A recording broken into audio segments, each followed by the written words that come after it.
Welcome to the Meet the DAO Council event. I'm Toxic Waifu and I will be moderating today's event. Many thanks to Risk for making it possible for us to host today's event here at the DAO headquarters. Today we will be focusing on the DAO Council. Who are its members? How did they experience the election? And what are the next steps for the Council? And of course, how can we, as users, understand their work? We are streaming live to Twitch, so I also want to warmly welcome everyone watching there. Before I introduce my guests, or rather before I give them the opportunity to introduce themselves, let me share a few key details about today's event. This event originated from a post I made in the DCL forum. As a user, I asked it if we could have an in-world event where the DAO Council could introduce themselves to the community, talk about their work, and answer our questions. And I'm very thrilled that this idea was well received, and here we are, just like under 2 weeks later, hosting this event. As you all know, we are a global community with people from all over the world speaking many different languages. I myself am not a native English speaker, just like some of our guests today. That's why I provided some of the questions to the council in advance yesterday so they could take the time to prepare and feel comfortable answering them. And for our viewers and listeners on Twitch and Discord, we are here in the Decentraland at the DAO headquarters, and you can find us in-world at 7119. I'm mentioning this now so that you still have time to log in, as there will be an open question and answer session at the end of this event, and you need to be in-world to participate. Slido is closed, and questions via Discord or Twitch will not be answered, so better get here fast, and we didn't have any questions on Slido, so we will entirely focus on the users in-world and their questions. But first things first, the first part of the event will consist of my questions for the council, and I'm really looking forward to hearing their answers and seeing how these 5 individuals work as a team. I just want to take a moment to acknowledge that this is a voluntary event. No one had to be here today. The council members have taken the time to join us. For some, it is really late or really early, and I really appreciate that they are here. Same for us users. I'm sending much love to anyone that made it here today. So let's show our gratitude to each other by keeping this discussion respectful, open, and of course constructive. I know that conversations in the DAO forum or Discord can sometimes get a little intense, but let's leave that energy at the door today. This is a space for productive dialogue where we can genuinely connect and exchange ideas. My hope is that this event is just the beginning and that we will have many more like it in the future. But for that to happen, we need to create an environment where everyone feels comfortable expressing their thoughts and engaging in meaningful discussions. So today I feel personally responsible for making sure that this event remains a safe space where we can openly discuss whatever is on our minds. I know I can count on you all, but just wanted to say it one more time. So if you have any questions, please wait until the end of the event and make sure they are respectful, constructive, and only ask it in-word. We will not be taking questions from Discord or Twitch. And this is my decision because I believe that when we discuss the DAO or Decentraland, we should do it here in-world, because how can we expect others to use the metaverse if we don't use it? For those who didn't attend in-world today because it's a time zone, there was an opportunity to submit questions via Slido in the past few days. So, all right, that's it for the introduction. Let's get started. And Canessa, I think most users here already know you. Could you briefly explain what the DAO Council is and introduce yourself before we move to your fellow council members? Absolutely. Yeah, thank you so much for having us, Toxic. It really means a lot that you organize this. So first and foremost, thank you. I think it's really important for the council to have an opportunity to speak with the public and just field those questions, because I know there's a lot that have come up. Yeah, so I'm Canessa. I think, again, most people probably have heard me talk way too much by now. I'm a community builder, and let's see, your question specifically was about the council. The council is a group of 5 people nominated by the community to represent them in the election of the executive director, who will then be charged with pretty much blazing the trail for the DAO for the future and coming up with the framework and the the new policies and kind of the new wave of what we see as the DAO in Decentraland. So a lot of, I think, redefining the terms and the way we've known it. A lot of that is still yet to be written. Yeah, thank you for having us today. Thank you. So, thank you much for these insights. And Argus, would you like to introduce yourself to the community next? I'm sure some people here already recognize you, especially since you were the executive director of the foundation from 2020 to 2023, right? But could you still give us a brief introduction? Yeah, totally. Well, first of all, thank you for organizing this. Super happy to be here and to tell you a little bit about the things that we've been working on inside the DAO Council. So, my name is Agustin, born and raised in Buenos Aires, Argentina. I have a background in business and also in computer science. I've been a builder. I would say from my teenage years, building different companies and building different software and different systems. And I've been part of the Decentraland community for a long time now, since the ICO was announced. I got the luck to be friends with some of the founders of Decentraland. So uh, I have been part of the Decentraland community since the early days. And in 2020, I got the opportunity. Before that, I was also working, building some tech on the platform at the platform level. And after that, I got the opportunity to found the Decentraland Foundation and to lead the Decentraland Foundation till mid 2023. So yeah, now part of the DAO Council and super happy to be here. Thank you so much for this.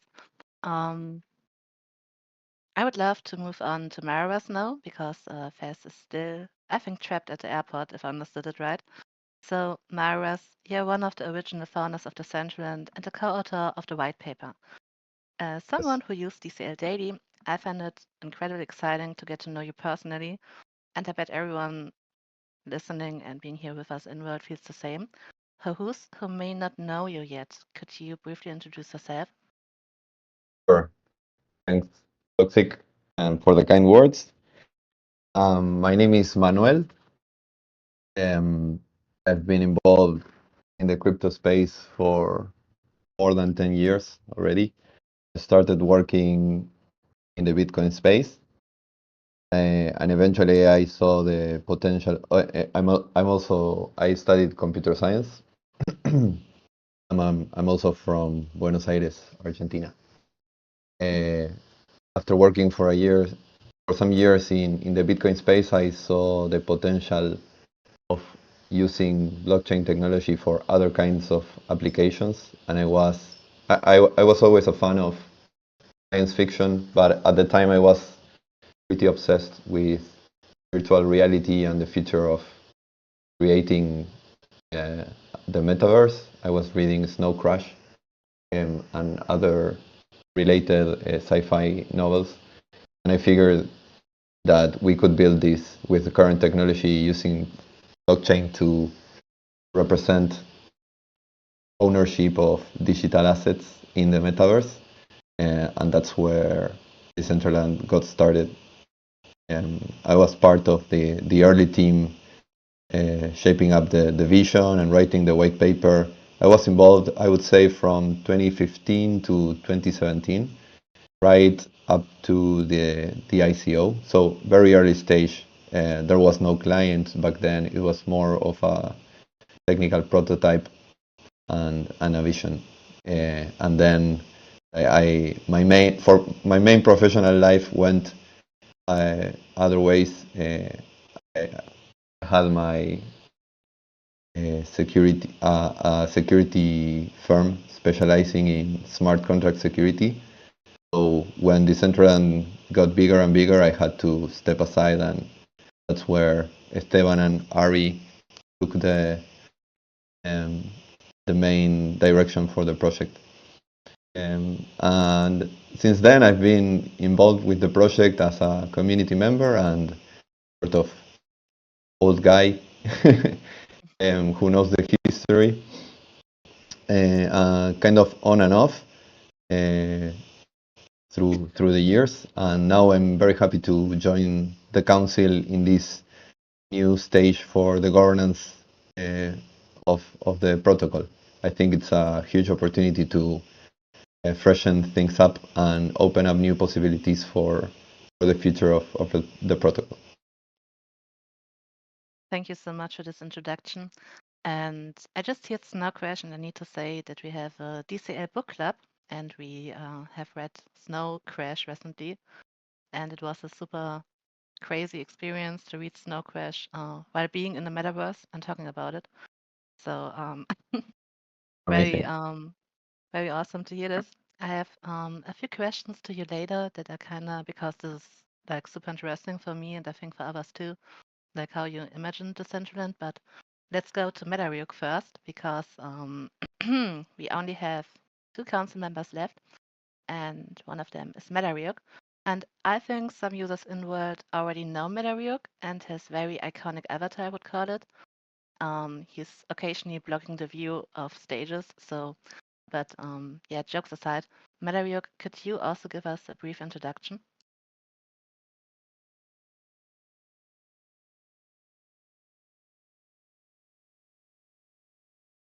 I can't hear you, MetaRyuk, if you're talking.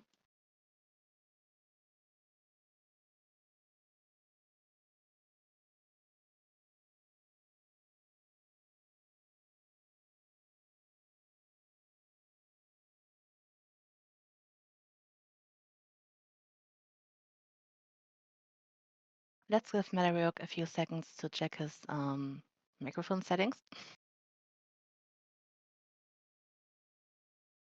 I know it's a struggle.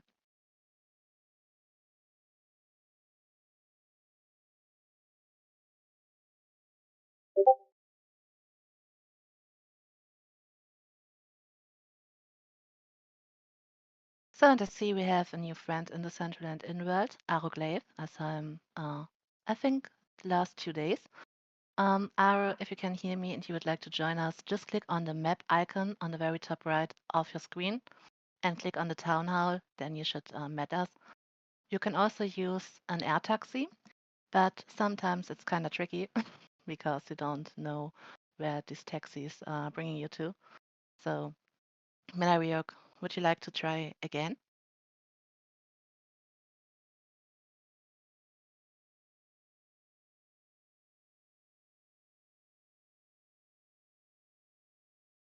Oh no, it seems like we have some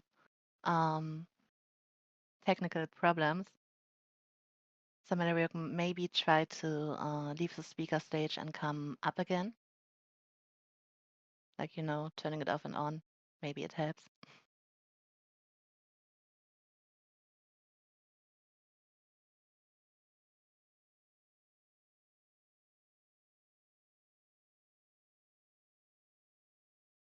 And now that we have Risk in the listenings, so Risk, can you try to kick Melayok so he can come back up?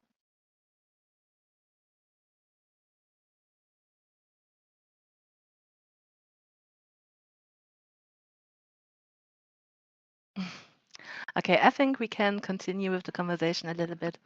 And once Melayok has figured out how to speak, we can come back to you, Melayok, and give you a brief introduction, because I would love to hear from you. So let's keep it with some small talk questions, I would call them, so that we, the community, can get to know you all a little bit better. So I would like to ask something very silly, but as an everyday user, it is totally something that's important to me. So how do you like the graphics in the new client? Are you fans of the ocean and the red grass, Argus?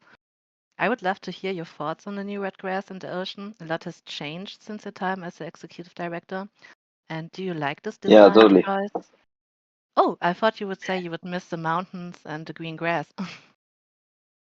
No, no.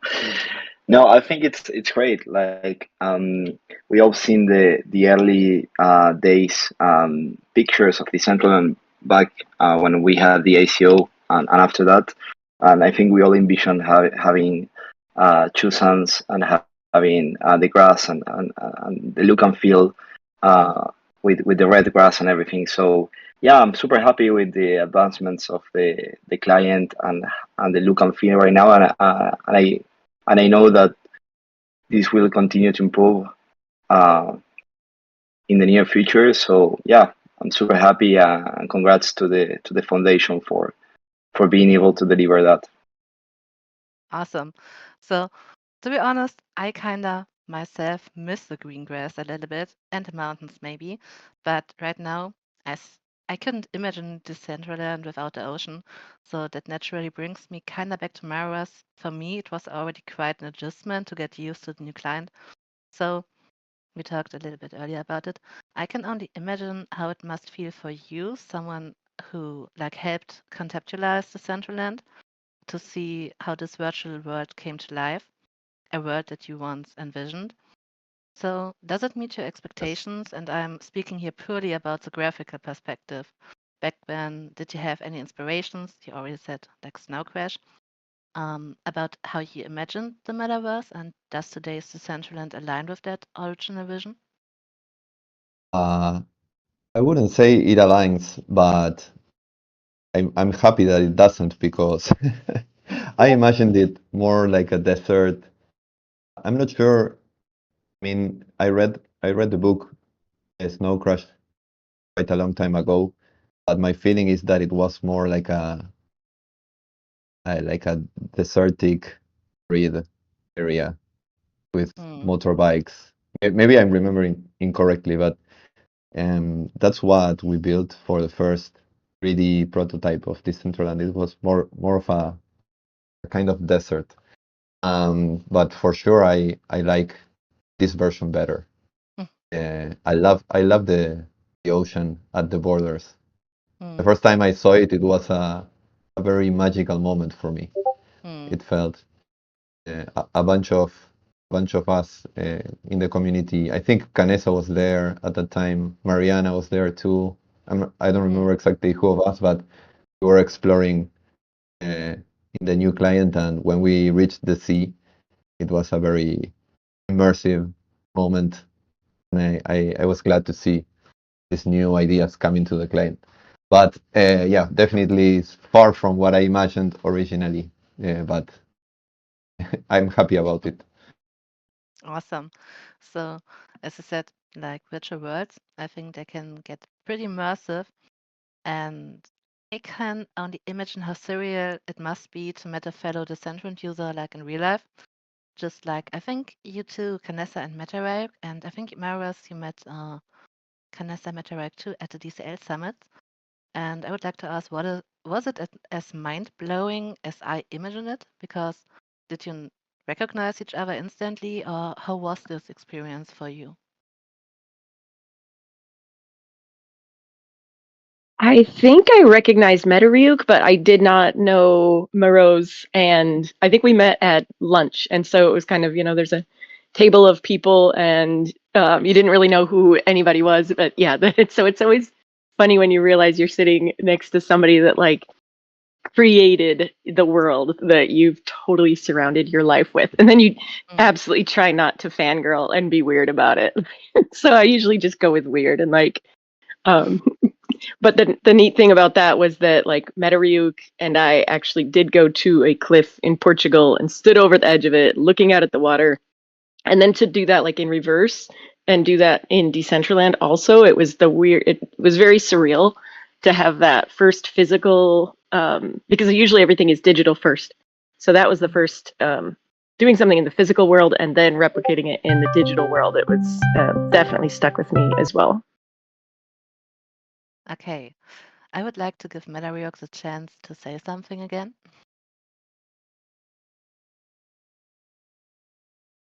but I think today we are not lucky with this.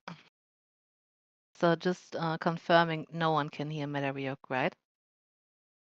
No. Okay, so I'm super sorry, Madariuk. If you're trying to fix it, please, as soon as it's working, let me know so that we can come back to you. So I would just, if this is for everyone okay here, I would just continue with the conversation. Yes, I think so. Okay, very good. So, all right, friends. I think we now have a kind of good idea of who we're talking to, at least to 3 person of you.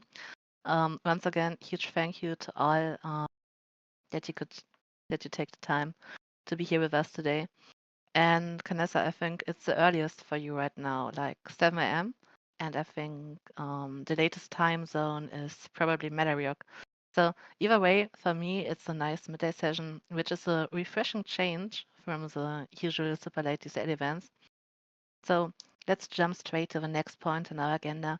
We've just gotten a brief introduction, who you are, and learned a bit about you, but now I would love to talk about the DAO Council election, if that is all right with you. So the elections were a little over a month ago, and I'm sure a lot has happened since then. But before we dive into what's next for the DAO, I would love to hear how you experienced that time of the election period.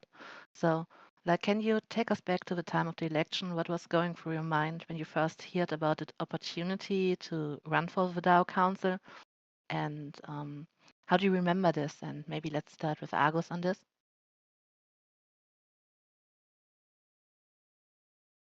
Yeah, totally.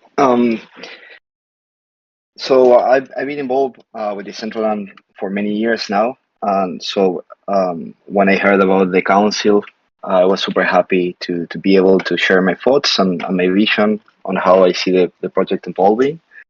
And I think I thought it was a great opportunity to bring some ideas to the table based on my experience and based on the things that I've been learning through the years, and also things that I've been reflecting after I left my role as the executive director of the foundation. So yeah, for me it was a wonderful opportunity to reconnect with many people, to share some ideas and exchange, different visions on how Decentraland should move forward.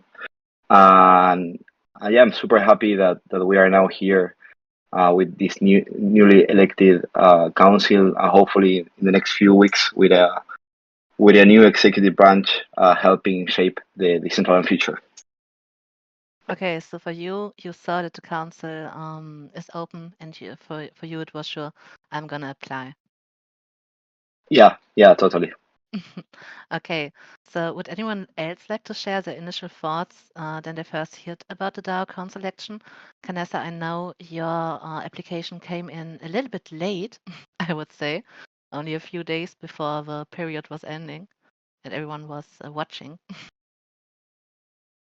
Oh, actually, I think I was the third applicant in. I think I was pretty early. Yeah, because I was I think that kind of prompted me when I didn't see other people putting their application in. It made me feel like oh no, what if this what if we don't have a big diversity in the pot, and actually, like, I remember feeling a lot of relief. The more names I saw come in, it was like, okay, we're gonna be okay. Like, if these people are here, we're gonna be okay. And it kind of let me just let go at a certain point and be like, we're gonna be fine no matter what the result is. And then I think we had a good problem. We had a lot of really qualified applicants. Yay, Madariuk. Yay! Can you guys hear me? I can hear you. Oh, finally. I don't know. So sorry. Welcome. No I, problem. I, I tried my laptop. I restart my laptop. I shut down my fucking laptop. Used my phone now. I restarted my phone, and now I'm finally able to work. So sorry, guys. It's spent 20 minutes of being a pain in the ass. Sweet.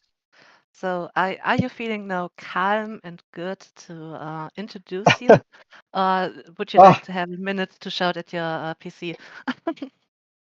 Yeah, I'm good now. Thanks for Awesome. tolerating. All right. So So,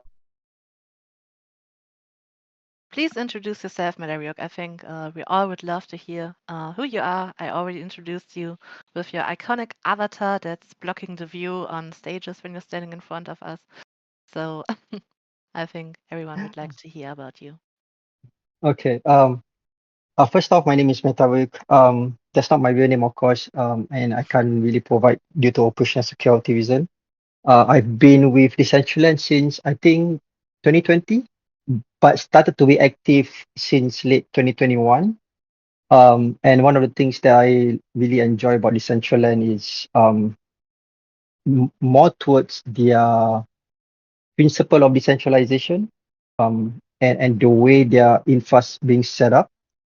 I'm a researcher and analyst by profession. And in the evening, I tend to do a lot of research. I mean, Metaverse is one of them as well. So when I came across Decentraland, looking at other Metaverse platforms, it's like Sandbox, Student Spaces, and so on and so forth, I feel like Decentraland has a very very unique features that is different from the rest, and that is why I tend to like explore the ecosystem end to end for Decentraland. And since then, I still explore other metaverse platforms, but most of this exploration is geared towards trying to understand what they have and what are the unique or X factor that they offer versus what Decentraland has already have, and if there's something that this platform do have that Decentraland doesn't have, and would it make sense for Decentraland to have something that that we don't have from them. So it's more like try to understand what is the better platform for our own personal enjoyment. So that's kind of like my high and lows of Decentraland. Thank you so much for this introduction. Since you hadn't much time to talk with us today, I would also like to ask you, could you share your initial thoughts when you first heard about the DAO Council election? For example, I would love to know, did you immediately know that you wanted to run, or did it like take some time to decide that? And how was it for you back then? Oh, good question. Initially, I had this intention to run, but and I was the second person to submit my application after Maros. Maros was the first one. And when I look at Maros profile, it was like, oh, it's it really set up a very high standard. And I thought maybe I give it a go because I met Maros in real life in Lisbon, and I was really impressed with his interaction, his communication, and the way he get things going in Lisbon. So I was like, well, this is this guy is great, but maybe I can submit my application to see if I can be a better applicant than him. But in all honesty, I don't have any like thought to really win this. And I purely go by my contribution to Decentraland. And I didn't really send messages to like all the whales out there to vote for me. I didn't do that. But what I did was to let those people that are active in Decentraland or inactive, and just give them a shout out and say that, look, there's a DAO Council um, election happening. Mm. So if you want, feel free to look into the all applications, and I'm running it as well. You feel free to vote for me. So that's the only thing.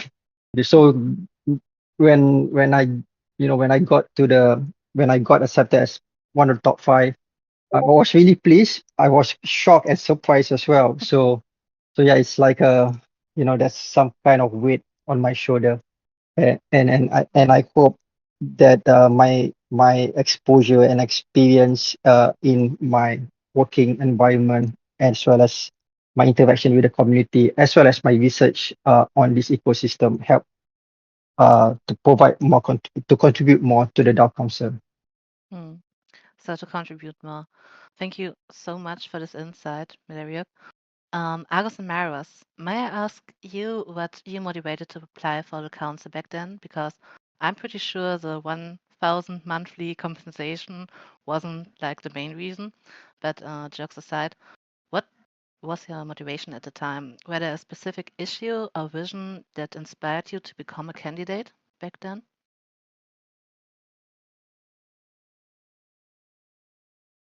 Go ahead, Manu. Go ahead.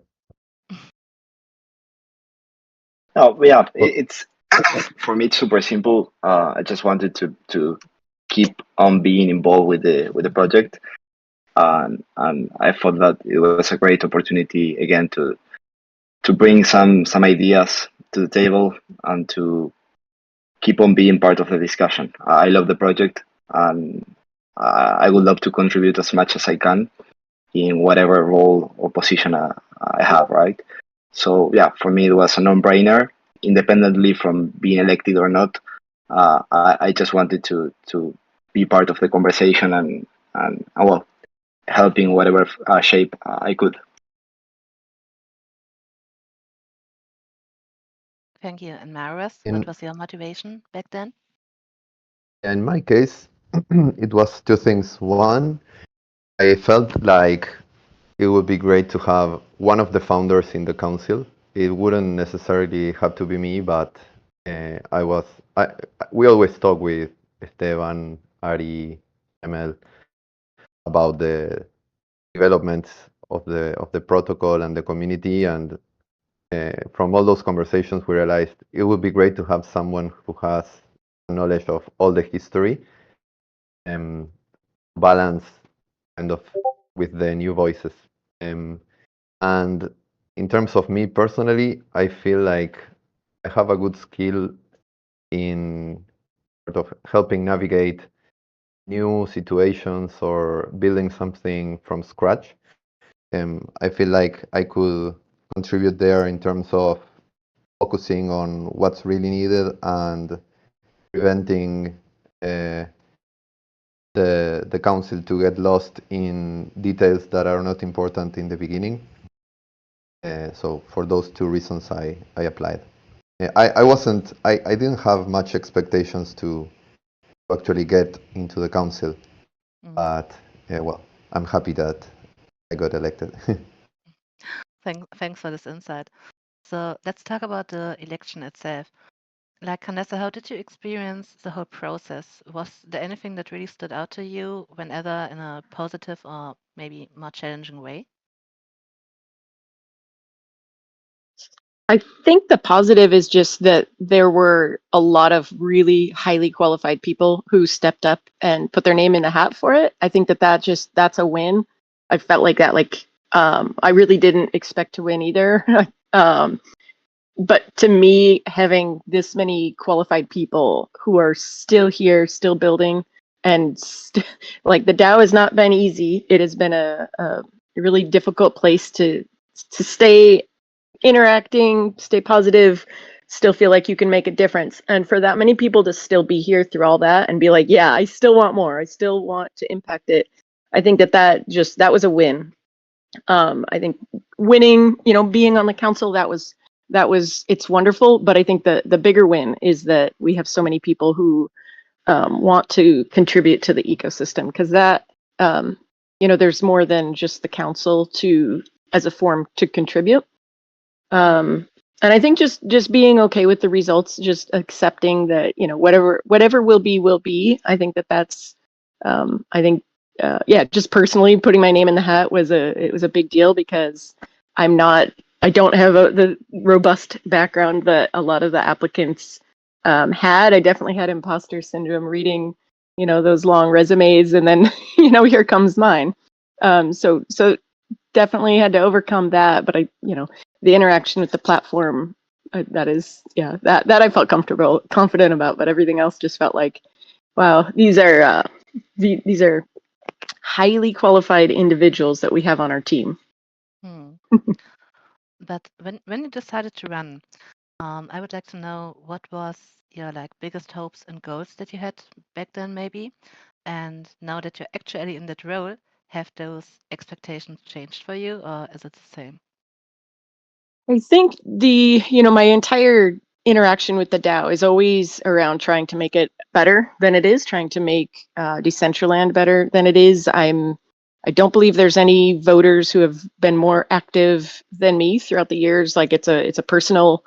I want to push Decentraland forward. I want to be as active as possible, and I want to be as objective as possible, making sure that that when I do vote or add input to something, that it's coming from a non-biased place.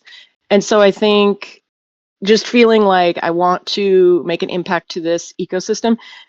Also, just really want the community to have a voice.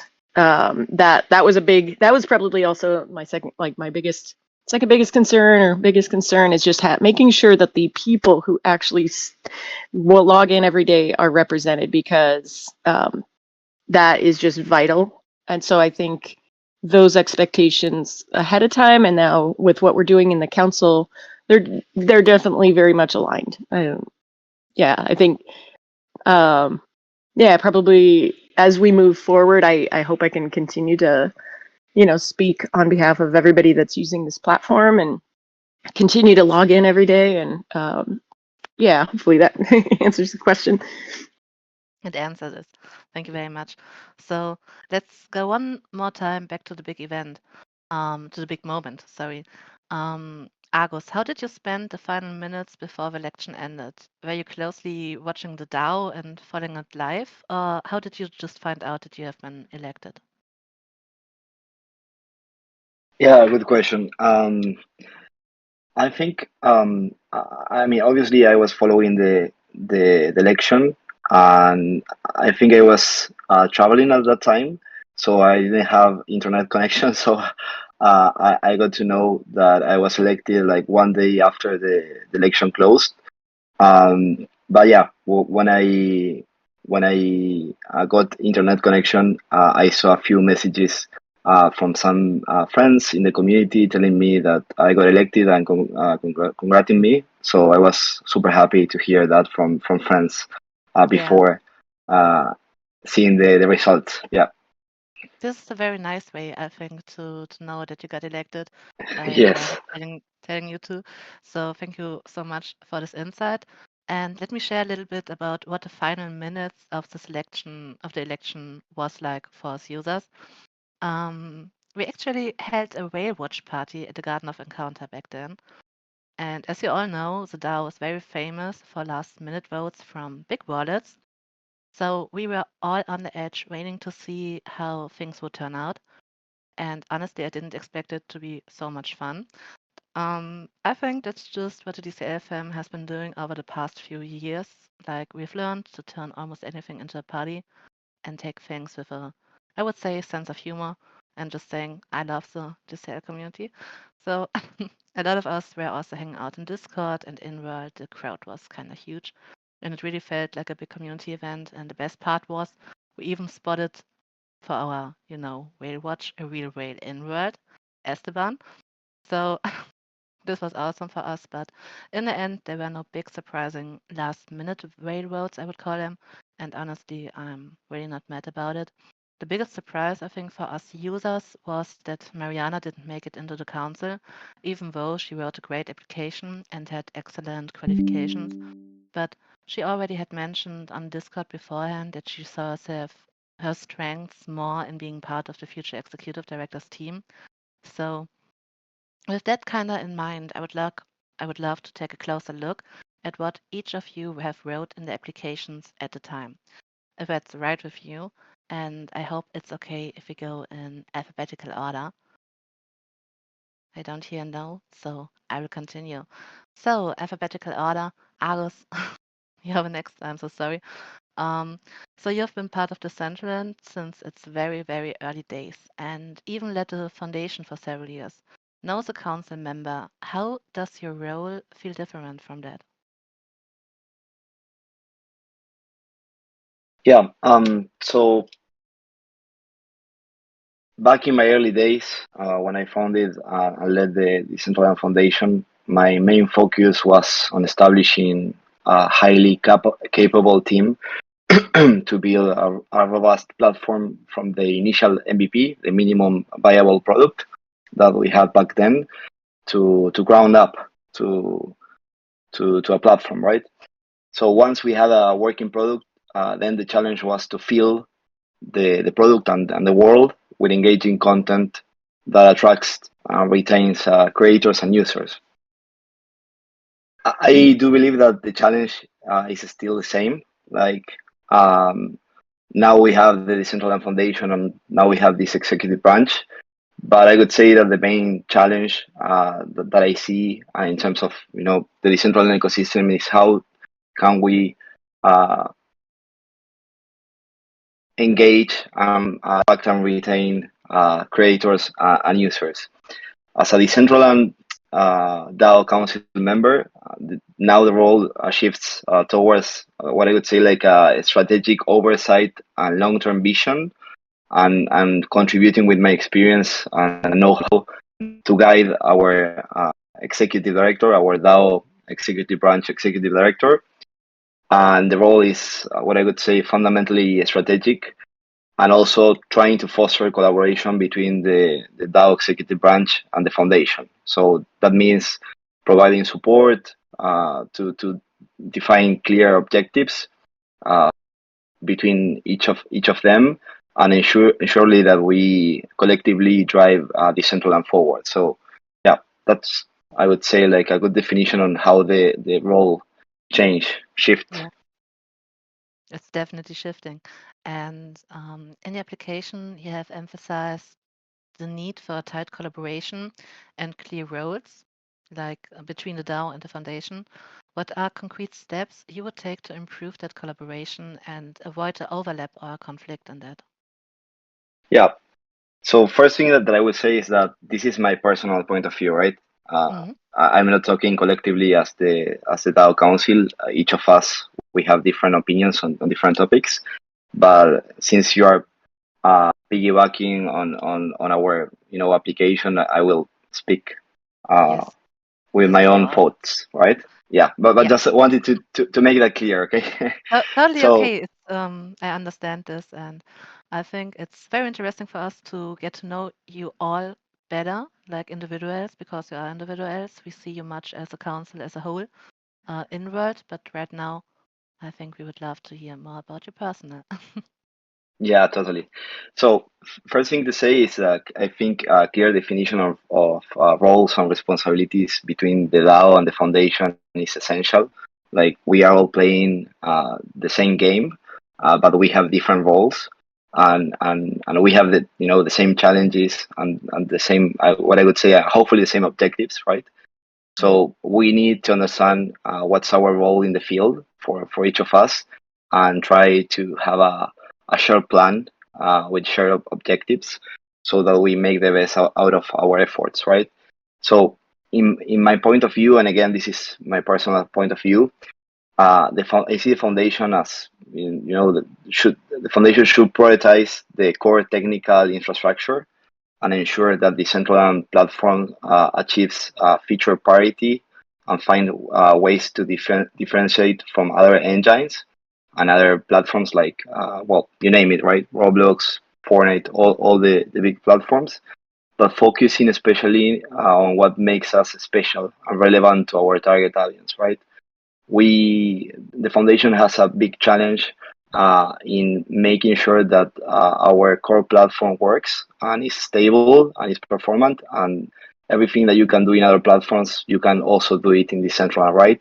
While also making sure that what makes us different is there, and we play out our strengths, right? mm, um, then obviously another thing to say that builds on top of what I just said is like uh, building on new technology that allows us to reach new markets. We've been talking for since a long time on everything that has to do with mobile and VR. I do believe this is my way of seeing things, that mobile and VR are must-haves in the near future, and hopefully we see that happening and that being built by the foundation.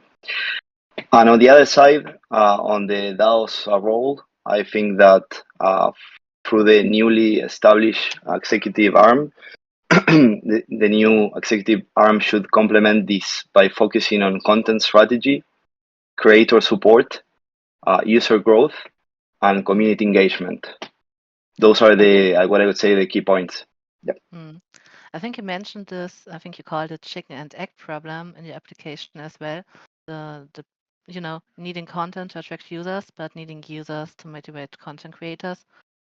So, do you have like actual ideas on how the DAO can break that cycle right now, or is it still everything Yeah, in the building? yeah, totally. So this is not part of this question, but I want to give everyone oversight of what's happening in the council right now. So as you may know, we are electing the ED, and we are working closely with all the council members on defining some big objectives and some guardrails and guidance for the new ED. So part of the things that we are trying to come up with are key initiatives, like clear things that helps us to break the cycle, the chicken and egg problem that we have.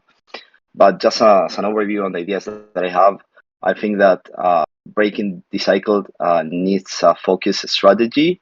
On one side, supporting creators, and on the other side, attracting and retaining more users. Um, First of all, I remember back in 2020, if you saw the ratio between the creators and the users, we had a big amount of creators compared to the users that we had, and now that's not the case. So we need to make it easier and faster for creators to build awesome content inside Decentraland. Now that we have a better client and we have better capabilities, we need to showcase those capabilities and push the limits of what can be done with the client. And obviously, the DAO and the foundation can help by providing user-friendly tools, ready-to-use templates, clear frameworks. I'm probably many of you have seen what Roblox tools have in place. Actually, today they launch a new tool that you can prompt an AI, and the AI will basically model.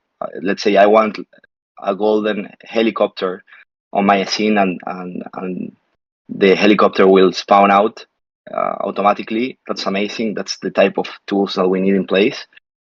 We need to have a better, creator tool set in place. Right now, it's what I would say really fragmented. And the second thing that I would say is like giving users reasons to visit and stay. And that means making sure that newcomers immediately find fun, engaging experiences. In a concrete way, what I would say is like we need to revamp the Genesis Plaza and convert that to an exciting welcome area full of interactive quests, social games, AI-driven characters. I don't know, you name it, right? Things that really showcase everything Decentraland can offer. There is an industry standard that has to do with the amount of fun hours that you provide to newcomers. Like we need to provide 10, 15 hours of really fun and immersive content so that people that are comparing Decentraland to GTA or I don't know, any other open world, whenever they come into Decentraland, they can see what Decentraland is all about and they can have fun immediately. That's not happening. And we really need to fill the void there.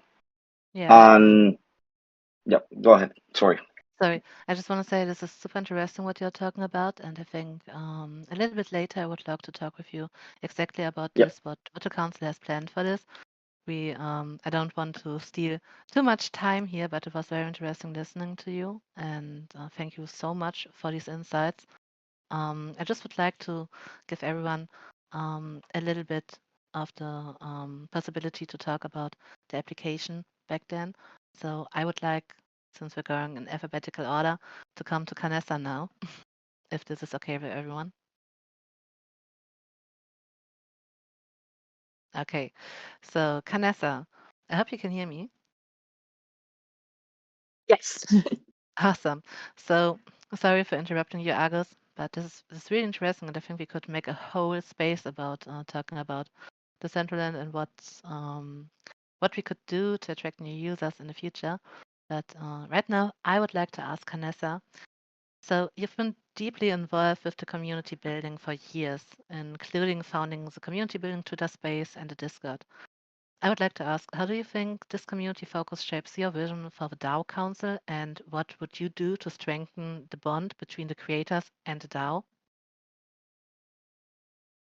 I think first off, I want to just say that defining the community, I think that that's something I try not to do. I hope that the community is all of us, but it depending. I just think it's a big ask to say that like one person speaks for the community. So I feel like I just can only speak for myself and then hopefully represent the best interest of all invested parties. I think the community as a whole, I see the kind of the population that maybe that I represent are the people that aren't coming in with SDK skills. They don't know how to code. They don't know how to use Blender. They aren't in blockchain projects. They're just people who found this maybe on a Google search or on CoinMarketCap's top listings, and they just want to get involved, but they don't have the technical skills to do that. I think that is me. That like I'm a special ed teacher by trade. This is not my wheelhouse, and I think that it's really important that we never forget that, because if we are truly user owned and operated, then we need to have the tools for the absolute newest member of Decentraland, whoever that is that joined today, that they can step right in and at least create something. It doesn't have to be a masterpiece. Yeah. It could be just a simple build. And then from that, create, your emote, your wearable, something much more complicated. But I think it's really important that that those new users and always have a seat at the table and have representation. I know there's been a lot of people who have left because they can't use the tools. I had a DJ friend who's like, I don't want to be a builder. I don't want to be a coder. I just want to be a DJ. So I think that keeping that in mind as far as, the council and what we're doing and watching new, ideas ruminate, I think that we just can never lose focus that is not just those are the users here today that we're trying to focus on, but if we really want to break into a giant niche market cap of Roblox, Fortnite, all of these metaverses, virtual worlds popping up, we have to continue to appeal to the people who don't want to come in here and learn a completely new skill set in order to participate. Because as it is right now, you do have to learn quite a bit in order to have success building, deploying, and so making sure that we always have, we're always pushing for easier tools for people to create with, and a lot of that is not possible without having really clear communication between the DAO and foundation. We can't build a bunch of stuff in the DAO that the foundation can't implement. So making sure that we're always aligned with what our ideas are and what's feasible, what's possible, I think as well. I think this was also stated in your application. Like back then, you mentioned the importance of reducing barriers for creators, like what we just talked about. Like, are there concrete steps that the DAO should take right now to lower those barriers, or what do you think? I think first defining what those barriers are, really identifying like concrete, not just overall arching, like, well, we need to make it easier to build. Finding out what is it, what pain point is breaking down, why can't we build, and then creating those tools. I'm just thinking a lot of the recent tools that have been added in the in-world builder, things that make it really easy for people to create a gamified experience. 5 years ago, we didn't have that much competition in the virtual world sector. There were a few big projects, but now they're all over the place. And so I think that like as far as our speed of acquisition of these tools, I feel like we've got a lot of competition and we have to move fast but move with concise, direction. But I just think that it's way more competitive than it was 5 years ago. So we need to be aware of that, and whatever move we make, we need to absolutely be, I don't know, not fighting for our life, but we've got to be very clear with our next steps. So first, detecting the barriers and then tackling them. Okay. Yeah, Canessa, you're doing much at Decentraland. You also represented Decentraland at GDC, and you also started the ambassador program. I would like to ask you, based on those experiences, what are some of the most common perceptions or misconceptions people outside of Decentraland have, and how can the DAO help to shift that narrative? I think that I was just at ETH Denver recently, and it was really interesting when, well, I wore Decentraland swag everywhere, even when it was like maybe not cool. I was like, I don't care, I'm wearing it. So it was very clear to see that I love Decentraland. And the two reactions that I would say that you get the most often is, oh, you guys are still around. And then the other one is, oh, you guys are the OG. And so I feel like a lot of people know who we are. They know that Decentraland exists, but I feel like we're really on the precipice between being either the OG that started it all or the OG that did not stay relevant. And so I think that really making sure that, like, as we rewrite our own narrative, I want to see our narrative as like we're the virtual world that won't give up. We're like our tenacity and our commitment to just. I know it's not perfect, but it's our world, and we're not giving up on it. I think that is becoming, for a lot of us, that is just becoming part of the culture of this ecosystem. I guess that's my hope. Maybe not everybody shares that sentiment, but having that like gritty, we're not going to give up. We're going to keep building like that. I think also I don't know. I feel that it's palpable, and I hope that. Yeah, I think that'll be the narrative. I hope. Yeah. So thank you so much, Canessa, for this insights. It's very interesting hearing you all talking about, something that you have wrote like back then and that's still with you today. So I would like to ask Mara something about this application. And as one of the original founders and co-authors of the Decentraland white paper, I would love to know how you see the platform today compared to your initial vision. We already talked a little bit about this, but other things that has been realized, or maybe other things that are still missing from your initial vision. Good question. And I'm glad both Agus and you clarified this section is more personal, because you will see we're not super 100% aligned here, and we have our different differing visions.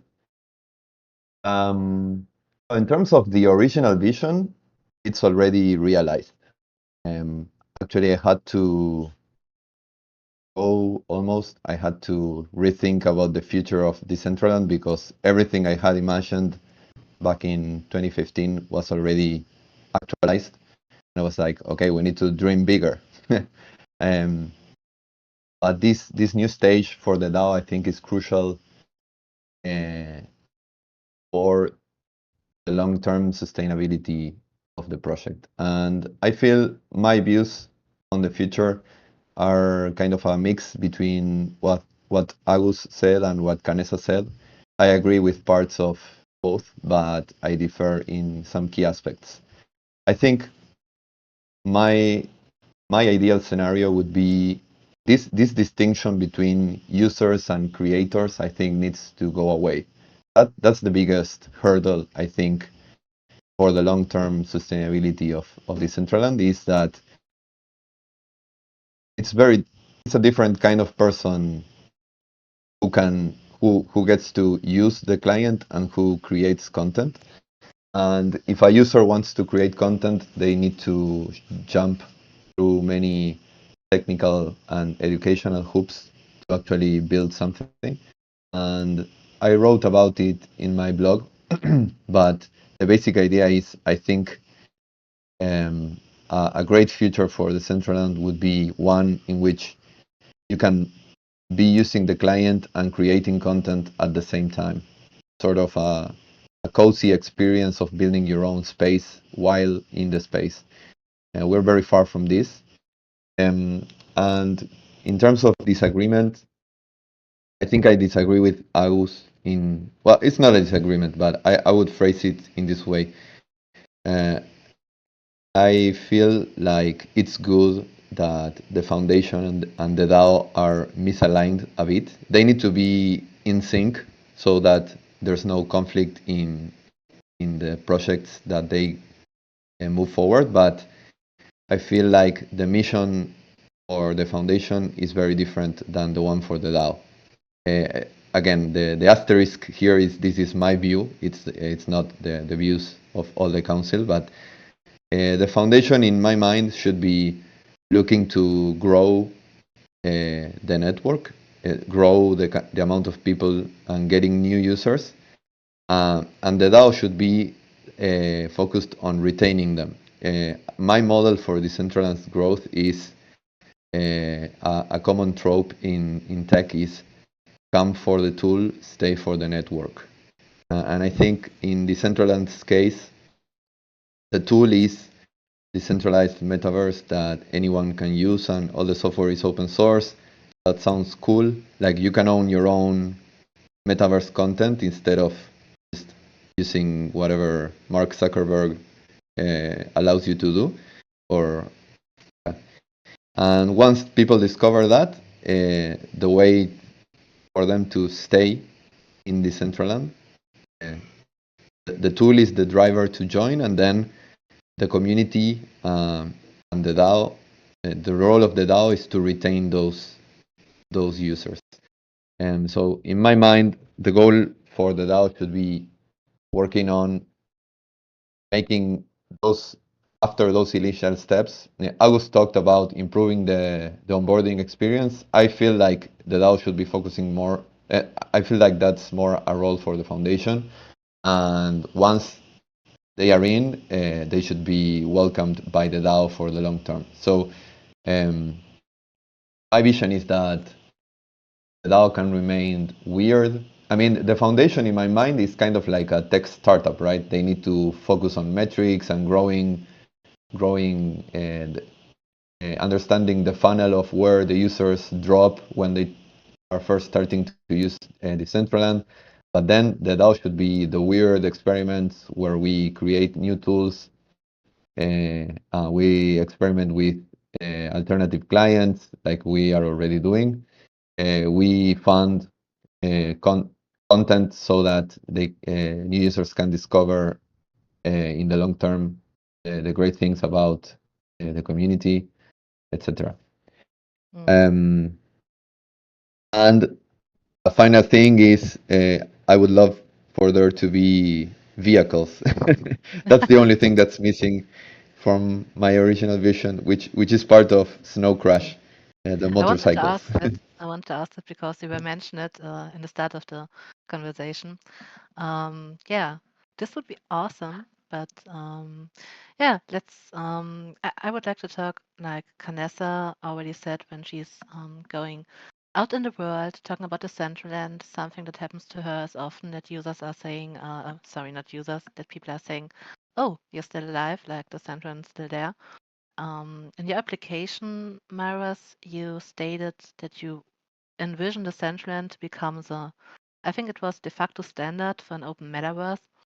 And I would like to Yes. ask you, what do you think are the most important strategic moves that Decentraland needs to make in the, let's say, next 1 2 years to achieve that status?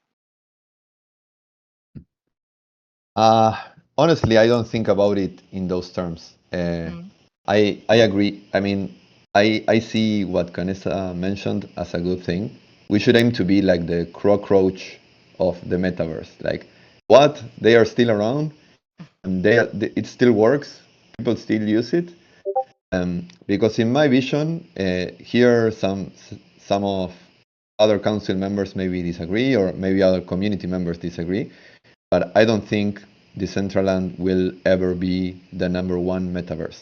It's impossible to win the number one as an open source decentralized solution, just because of the fact that being open source and decentralized is like you have to pay a hard price in terms of engineering and software creation. So the products from big tech will always be better, faster, more optimized, will flow better. So my view is that we should aim to be like the best free in terms of freedom, the best open alternative to big tech, so that I see this as the Firefox of the metaverse. When people understand that because everyone has a different story in terms of hitting the roadblocks of centralization and of a corporation owning the software. When people hit those roadblocks in their use of centralized and corporate-owned metaverses, they should find us welcoming them as the alternative. And in terms of, to answer your question more directly, in the next 1-2 years, we should remember that and not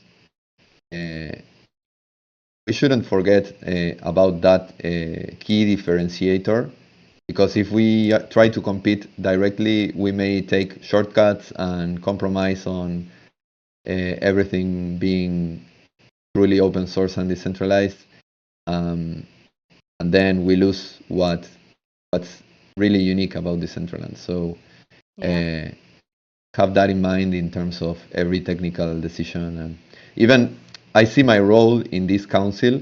The council and the executive branch is an experiment in making the DAO more agile, but I always want to contribute this idea. Let's not make a second foundation, right? The foundation is super centralized and needs to move at startup speed, but the DAO should always retain, like the community and the voters in the DAO should retain the power for the executive branch, and this should be always a part of the conversation. You're all rushing to the executive branch. I have a few questions for that later in our conversation, but I think it's very interesting that everyone here is so interested about hearing about it. Me too. But before we're going to that, I would like to ask Medariuk a few questions. If your microphone is working, Medariuk. Is it okay now? Can you hear me? I can hear you.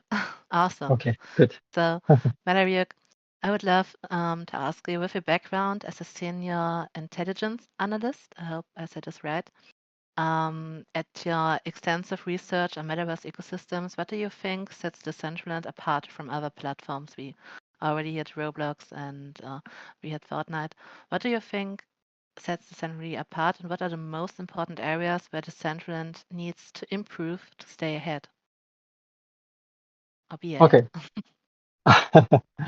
So, interesting question, because whenever I explore, try to experience and use other platforms, I tend to find what's their unique offering and X factor, right? Whether it's Sandbox, Sonar Space, Power VR, so on and so forth. There's so many Web3 metaverse. I don't really compare Decentraland or Web3 metaverse to the existing centralized metaverse like Roblox or Minecraft. You're comparing oranges and watermelons are two different things. So within Decentraland itself, to the years of me using the system versus other platforms, few things stand out to me. So one is Genesis. So although some of the other platforms out there also have a similar environment, a Genesis one world environment where everyone is shared with the neighbors.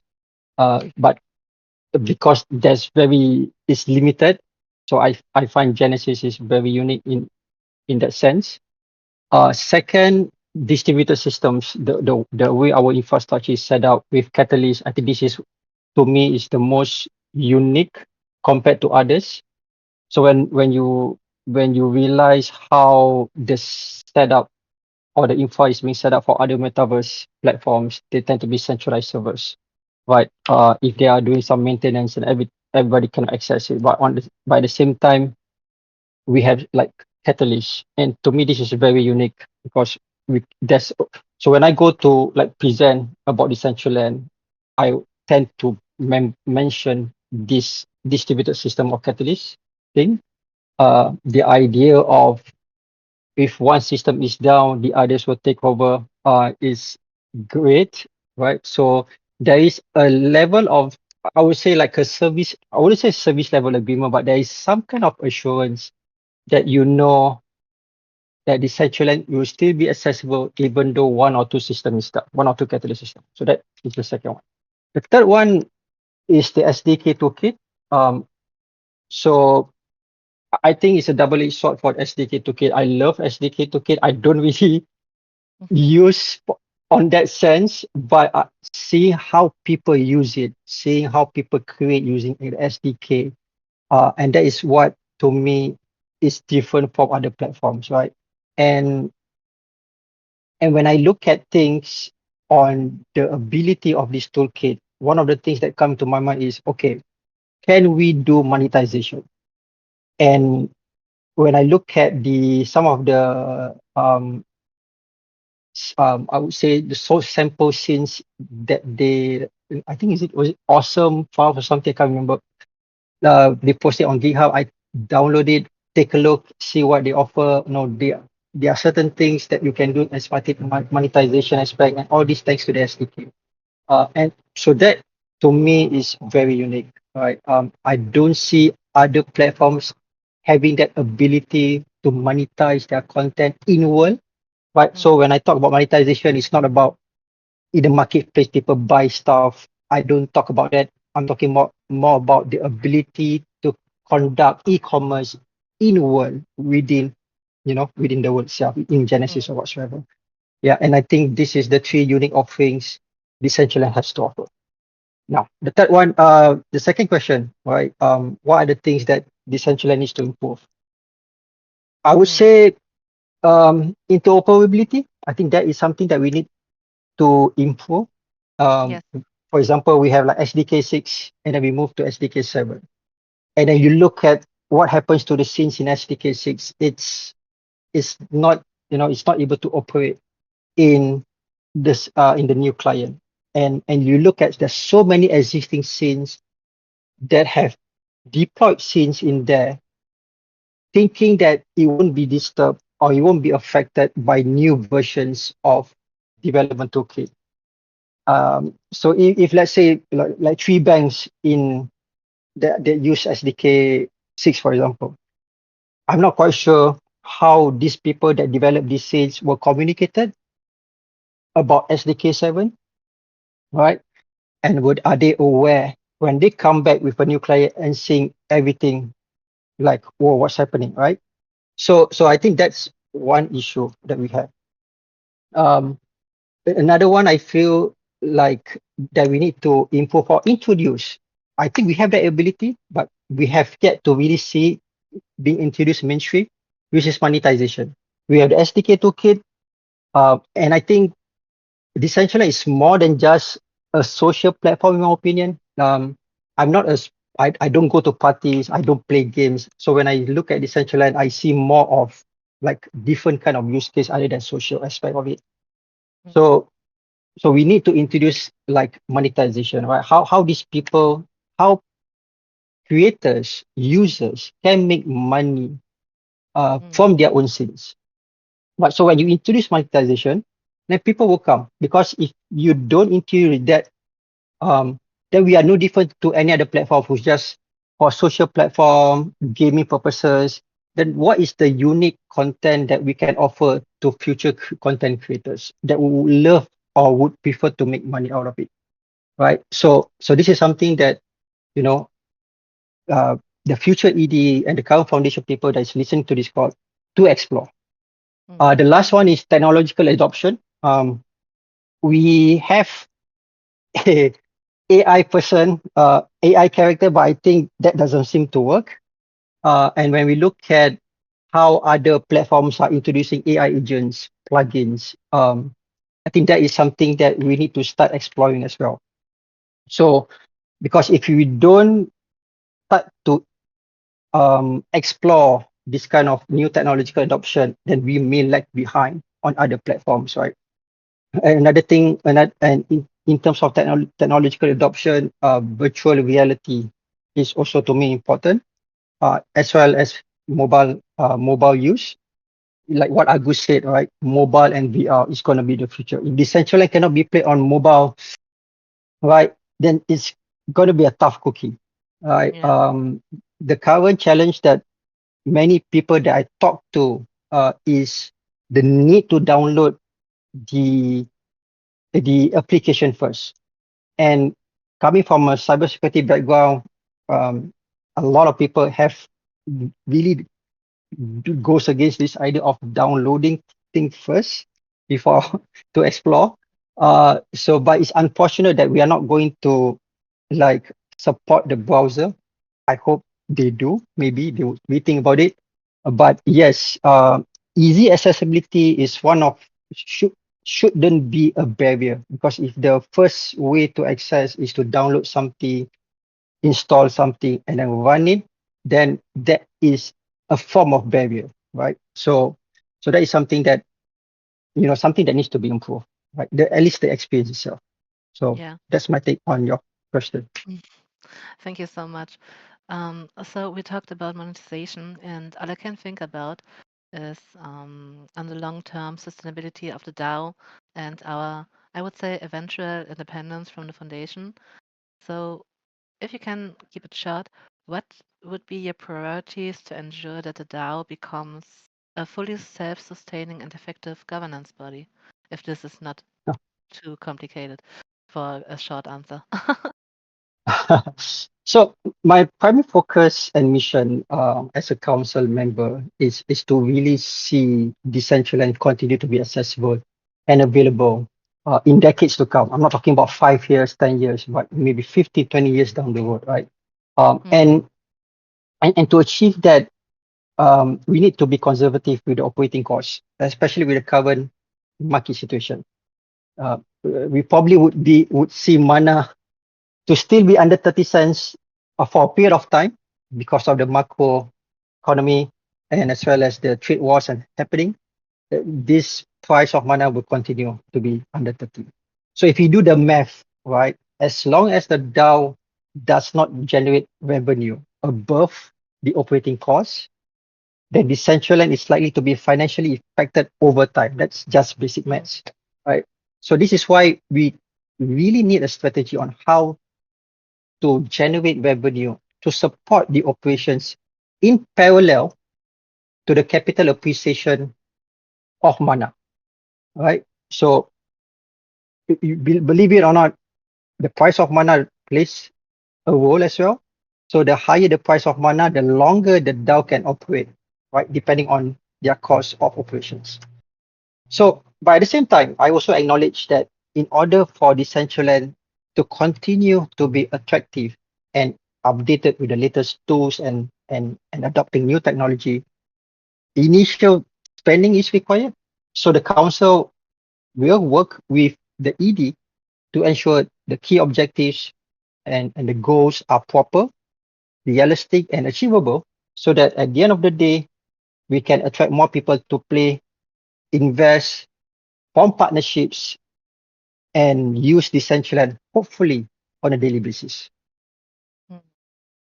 Thank you very much, Matariuk, for this insight. This was so interesting hearing from you all personal what motivated you and about selection process. I still need to. This is really interesting. I'm kind of sad, but I would like to go to the next topic now so that we can make some progress here because we now talked about how um, we've talked about the election and your motivations and about you each others as individuals. And now I would like to dive into how you actually work as a council and how you work as a team, if this is right with everyone. I don't hear no, so we continue. So, for users and community members like me who might be a little bit curious, what does a typical week or month look like for the DAO Council member? Like, Argus, maybe you can walk us through that. Yeah, totally. So, as you may know, the DAO Council has been formed just a few weeks ago. So, our main priority has been uh, electing the AD, so establishing a process for that. making sure that we go through all the different steps to finally come up with the elected ED. So we are having weekly conversations. First of all, we had also some one-to-ones to get to know each other better and to know our backgrounds and our thoughts on different aspects of the Decentraland project. Right now, we are working on some documents defining strategic guidelines and also some key areas where we want to play as the DAO Council in terms of the responsibilities. So probably in the next few days, you will get to know more about some of the results of the processes that we've been going through, and we will announce a few things. Awesome. I have a few questions about that, but right now I would like to ask Vanessa. Um, of course, teamwork and coordination, as you said, are key in a decentralized environment like Decentraland. And Vanessa, how do you communicate and coordinate as a team? What tools or platforms do you use to manage your discussions and decisions, just so that we users can get a little bit of a hint how it is to be a council member and how you're working, so we can understand the process a little bit better. Yeah, thank you. Let's see. So we're a global team, and that's like right off the bat, we have a huge challenge of we're across many different time zones. So we've been meeting 6 o'clock in the morning for me, and I think it's 11 o'clock at night for Metaryuk. And so we're both on. If we push it earlier, it's extremely early for me. If it's later, then it's too late for Metaryuk. So I think that's that's a big challenge, but it's also it's a really good challenge to have because it means that we've represented, I mean, a global audience. I embrace that challenge. I think that that's a great challenge to have is people all over the world. Let's see. I think we use whatever tool works the best for this specific whatever we're doing at the time. So sometimes it's Google Forms if we're going to share documents and send them back and forth to each other. Sometimes Discord if that's the best way to get in touch with each other. I think as far as working as a team, we mentioned, or you mentioned, I think in the CBD space about the spiciness of working on a team. And I was like, oh, I'm sorry to disappoint you, but this is a really, we are a really, I'd say just a generally concise and professional team. I really appreciate each and every one of the council members. We don't always agree, and I think that that's actually I really appreciate when we don't agree because that's usually when I get curious and I'm like, why?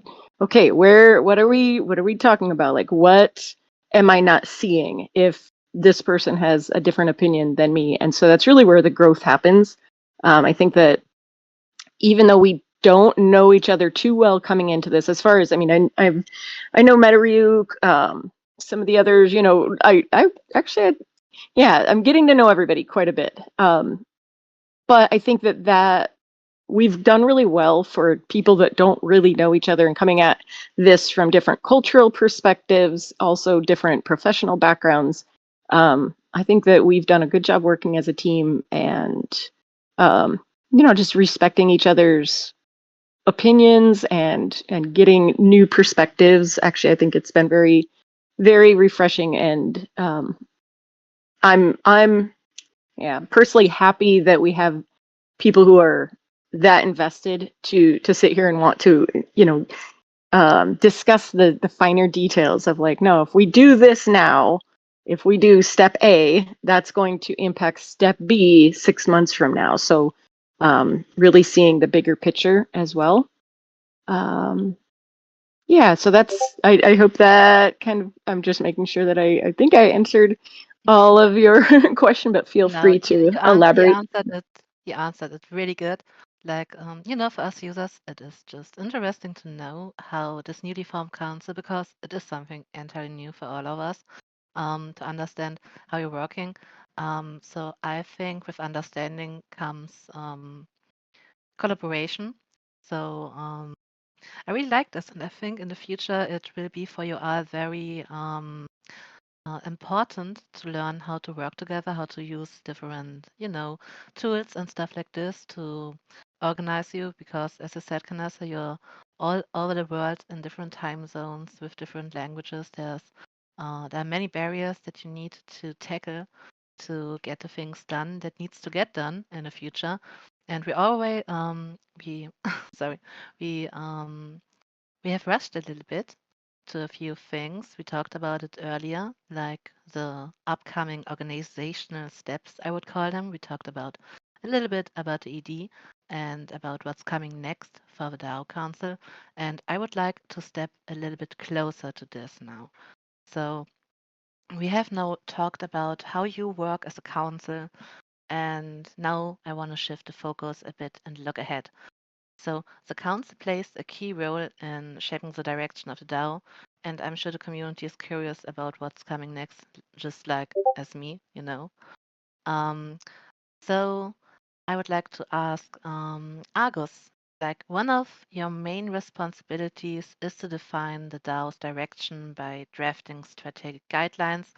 I think you talked about this earlier, and identifying focus areas and setting long-term goals. And that's like a huge task.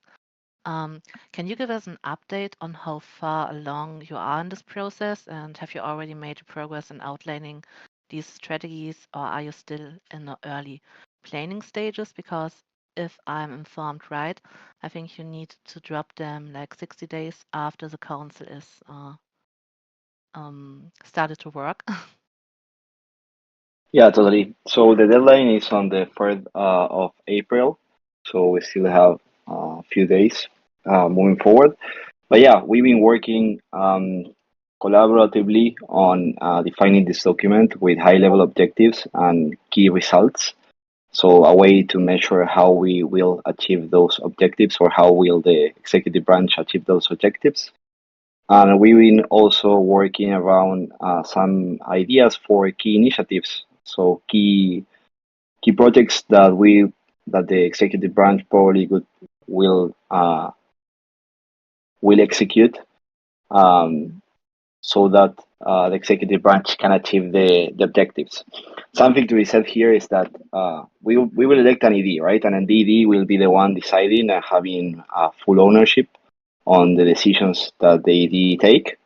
So we are kind of setting up the guardrails and setting up kind of strategic guidelines, but we really want the ED to step up and deliver and have full ownership of the execution, right? So to answer your questions, we already have a working document, pretty much progressed, I would say, and we are moving towards closing the election in a few days and announcing the ED if everything goes well. So probably in the next few days you will get to know a little bit better on how the process went and everything. Because this is right into the next question I have for you all. Um, this is like the most significant initiative currently being discussed, I think, in the DAO, in the Discord, in the forum, the establishment of the executive arm to improve the DAO operations. And I think this proposal, it's meant to fundamentally change how the DAO functions. And I'm sure many in the community have questions about this and what this will mean in practice for us. So I would really like to break this down step by step. And maybe Canessa, could you briefly explain what the executive arm means in the context of the DAO and how it differs from the DAO as we know it like today? Yeah, I'll do my best. That's a big I know. it's a deep one. I think in order to go forward, we have to go back a little bit and look at what the Decentraland DAO has looked like already existing in the past, because for most of us, interacting with the Decentraland DAO is the first time we've actually interacted with a decentralized autonomous organization. There's some that might, be coming at this from the point of governance. I wish Fez was here, because I know that that's his specialty. But I think that when you're first presented with something new and you interact with it, like the Decentraland DAO, that becomes your model. that you know, and that becomes your model, that this is with a finite confirmation, this is what a DAO should be.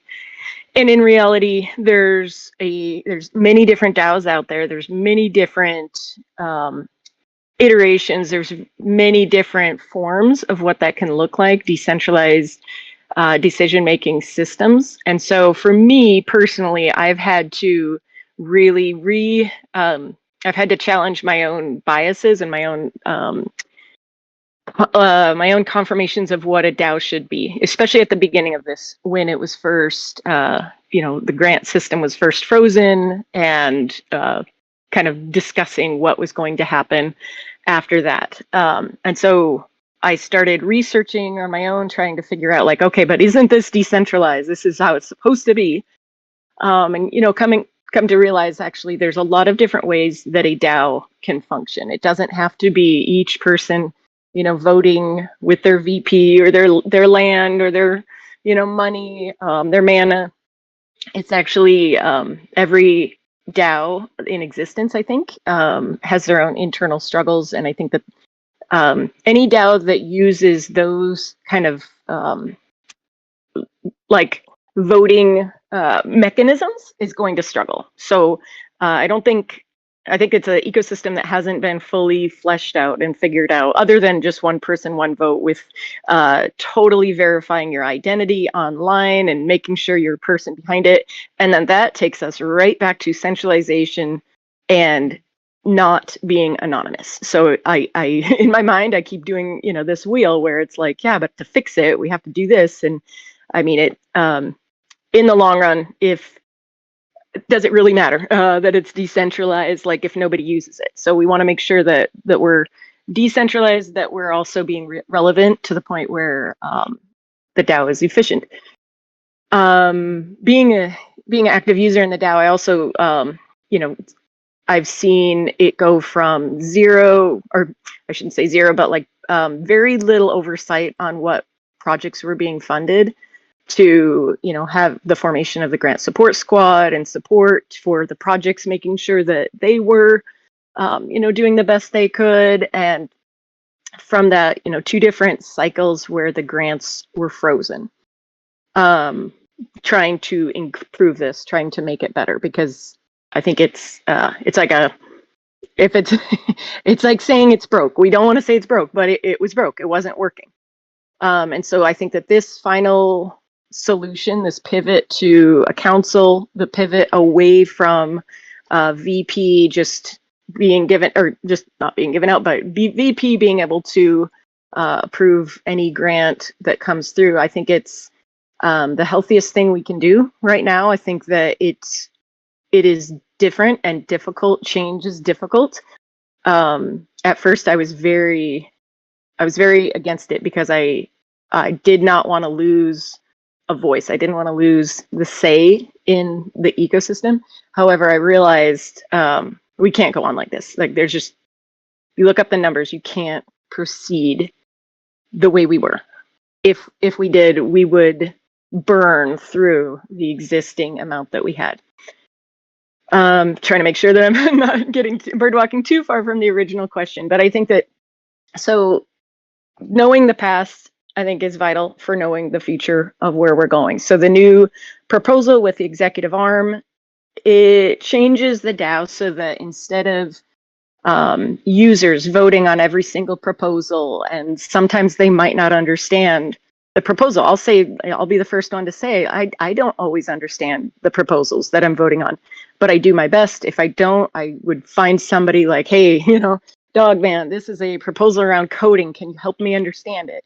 But unfortunately, I think a lot of, unless you have the time to do that on every proposal, sometimes, even if we think we might unintentionally vote. And I know I'll take accountability. I know I've voted on proposals that I look back and I'm like, what was I thinking? What was I thinking at the time?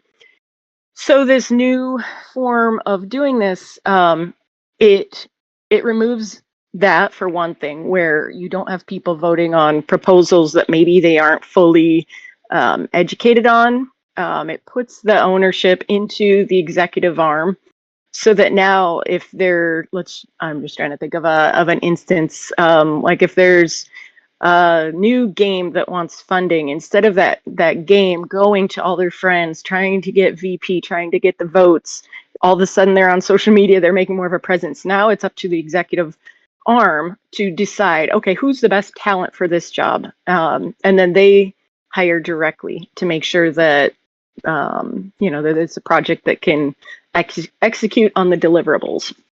That goes. Oh yeah, I'm like, I could go off on a tangent even further, but I want to make sure that I don't. But I was thinking about education, just really understanding what the executive arm is doing, and then understanding what they are not doing, because I think that there's also just information in the community that I think we could educate more.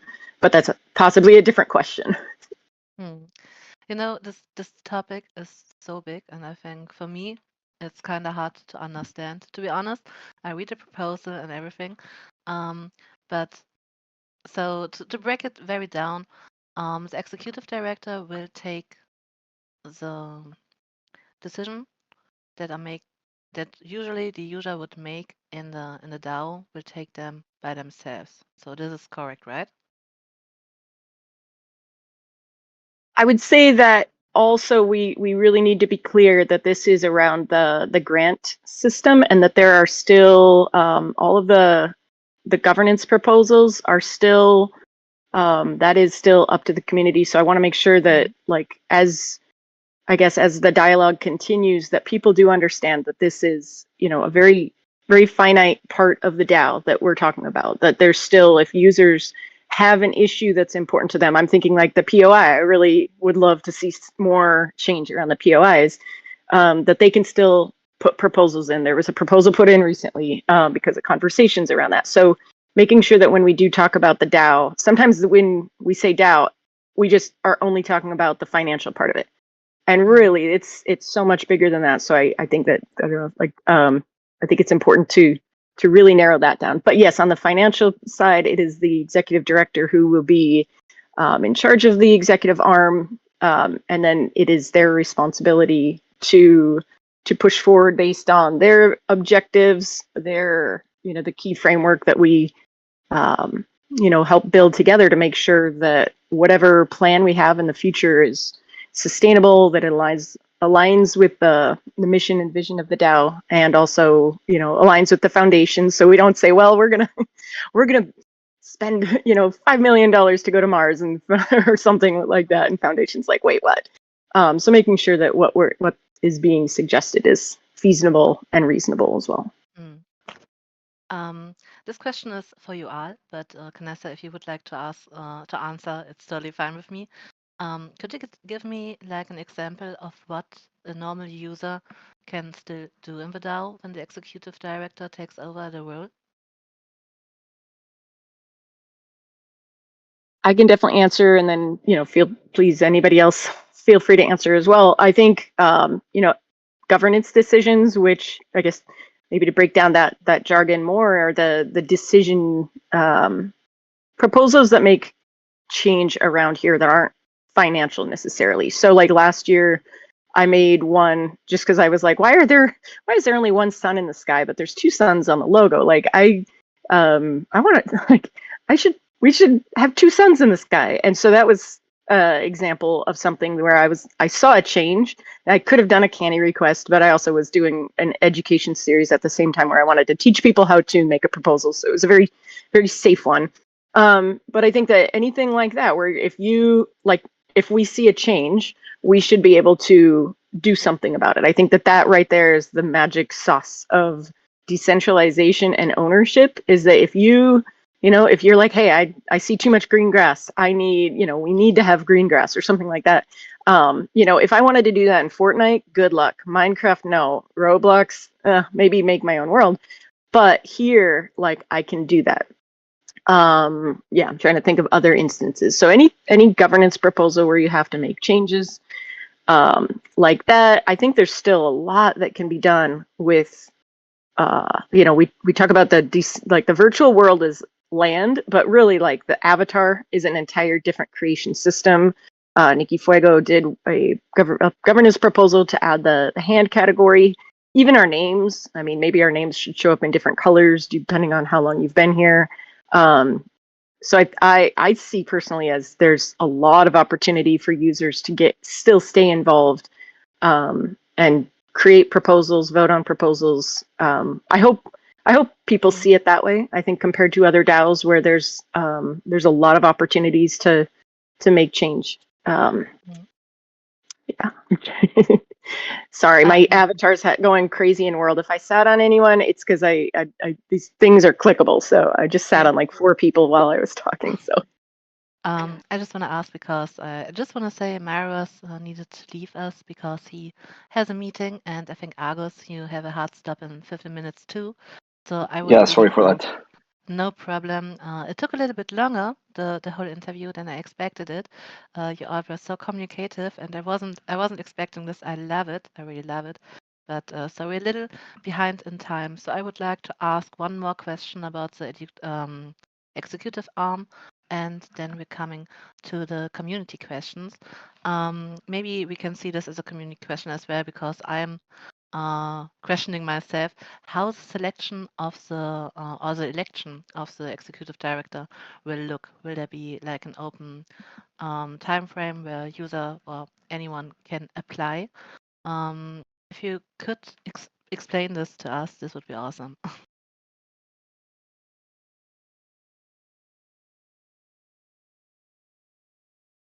Or maybe is it?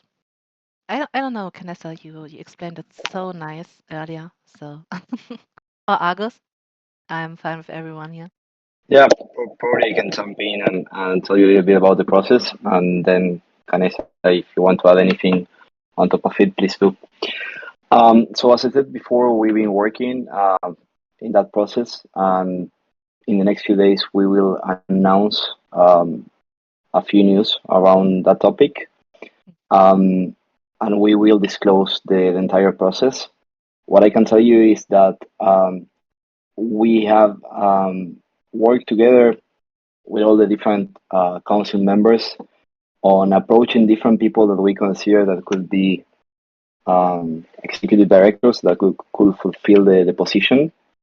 One of the things that we decided internally is that we decided not to open the position to external candidates. And what I mean by that is people outside the Decentraland community. The main reasons behind this is the information and context asymmetry.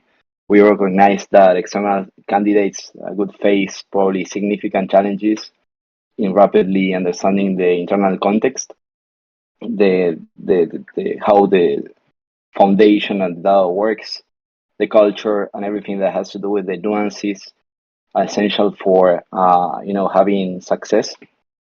And as you mentioned before, we had a deadline, right? So time to market was important, right? Given the critical timelines, we decided that we wanted to approach the people that we consider that could fulfill this role and have conversations with them and see if they were interested or not in the position. And we went through with some of these candidates. But this whole process will be disclosed in terms of the framework. We will announce a few news in the next few days. So probably that will give a better insight on how things went and the whole process. Mm-hmm. Yeah, interesting. So what I'm thinking about myself is, so since the application process won't be public, um, but you said it's open to the community. So if someone from the community, like here in the room, would love to apply for it, shouldn't there at least be an internal call for applicants so that they have the opportunity to say, hello, I'm here, I would like to apply? As I said before, the 5 of us, we got together.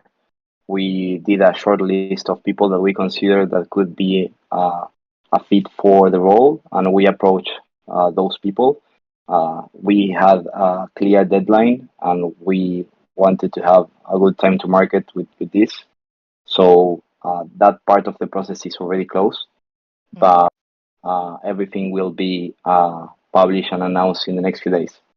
Okay, so we can look forward to the announcement, right? Awesome. Yes. So I think we have 10 minutes now for questions from the community, and sorry that we're rushing so much to the end of it. I had a few other questions I would have loved to ask you, but I'm directly coming now to community questions. So for this question and answer session, we will only be taking live questions from users in-world and those submitted in advance via Slido. There are two key reasons for this. And first, fully transparency here. I'm not a professional interviewer, and this is actually my first time hosting an interview like this. And not just with one person, but with 5 at once. So to keep things structured and ensure that we have a smooth discussion, we are keeping the focus on an in-world participation. So second, and more importantly to me, I believe that discussions about Decentraland should happen inside Decentraland. If we don't actively use this space for meaningful conversations, how can we expect others to do so? So we all know the discussions in the DAO and in the front, and especially on Discord, can sometimes become heated. But in my opinion, in-world conversations have a different energy. Being present in the same digital space creates a level of engagement and accountability that text-based platforms simply can't replicate.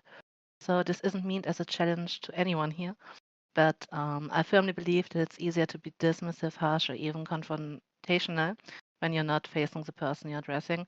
And in this context, facing sometimes means sharing the same space, even a digital one. So we are all here to build. And let's have a look. No questions on Slido. So unfortunately, no one has taken advantage of this opportunity, and we have no questions that were submitted in advance. So take a look in-world. I see some users here at the DAO headquarters, and I would like to give you the chance to ask the DAO Council your questions. Is there a topic that particularly interests you? Do you have any questions for better understanding and would like to hear how one of the council members explains something? Or do you want to know something about one of the council members? There are absolutely no stupid questions, and we are happy to take the time to answer everything that's on your mind. And let's keep it chill and just start it. For example, I see we have some here in World, like Mr. Dingyam in Windows. We have Flawless. Do you have any questions, friends? If not, we don't have so much time. Please write your questions in World. I will read them out loud. But for now, maybe we can answer one of my questions because, of course, I'm prepared. I would like to know, and you can decide who wants to answer this. How would it actually work if, as a council, you came to the realization that you just can't work together, either because there's conflict among you? We already talked about it can get a little bit heated sometimes. Or maybe because the difference in the vision for the future of DCL are just too big. Are there mechanisms in place to resolve them, or would this just be the worst case scenario and the end for the DAO Council?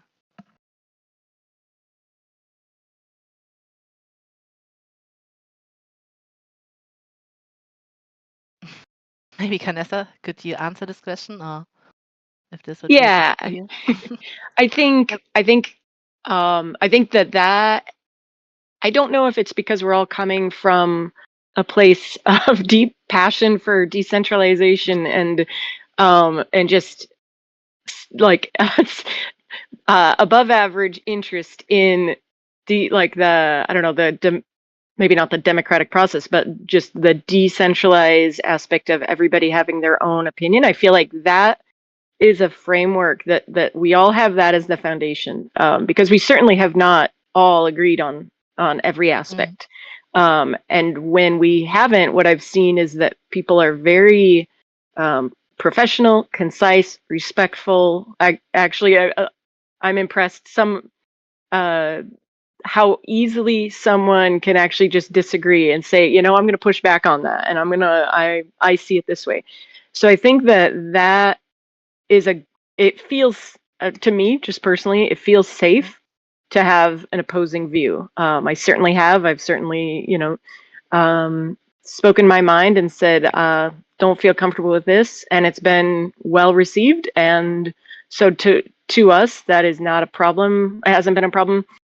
I think if it was absolutely just we weren't going to be able to work together, I think that we'd find ways to, like someone maybe would resign, or we would just say, hey, we got to do this again. But the nice thing is that that's so far from anything that we've seen so far. I think, if the others want to speak for that, they can, but yeah.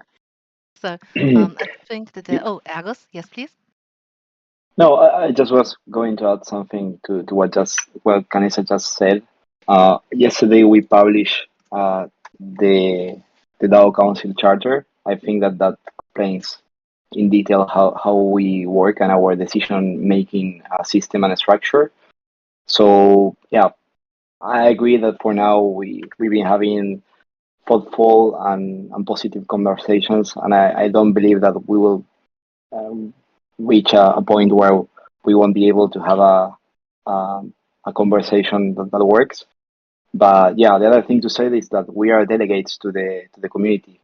If anyone considers that we are not doing a good job, they can vote on firing us the same way they voted for electing us. So, but I don't see a future, to be completely honest with you, where we can reach an agreement. This is very good to hear as a user that in the council everything is going good right now and in a harmonic way. Thank you very much for posting this, because this was actually my next question for everyone that's here and maybe not in Word, maybe listening through Discord or Twitch, or maybe too shy to ask a question right now. How can the users or we users can reach out to you if we have questions? And yeah, should we use the forum, or what be your preferred way?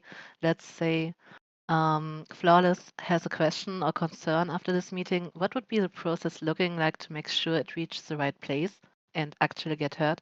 And I think the link you posted is going to tell me more about this, right? Yeah, totally. We haven't defined a process yet for reaching the council in a structural way. But what I could say for now is like our DMs are open. So if you need anything from the council, just reach us out, and we will be able to bring your question or doubt or whatever to an answer. Yeah.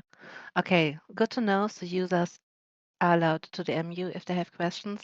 And I don't want to rush this too much, friends, but as I see, we're already 2 hours in.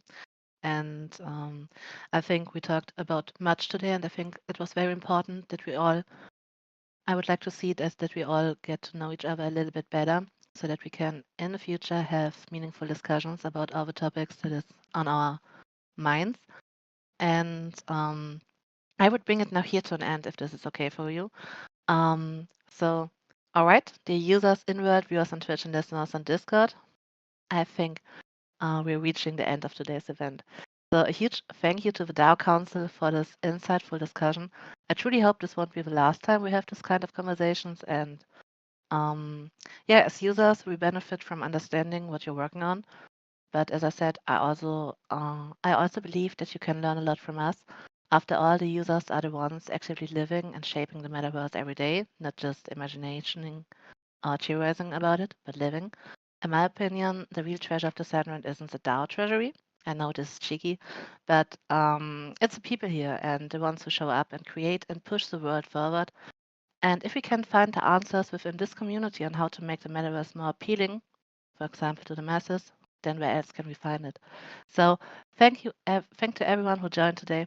It's been a pleasure. I'm wishing you all a fantastic week ahead. And Canessa and Argos Melariok, do you have any final thoughts before we wrap up, or shall we call it a day and grab a well-earned coffee?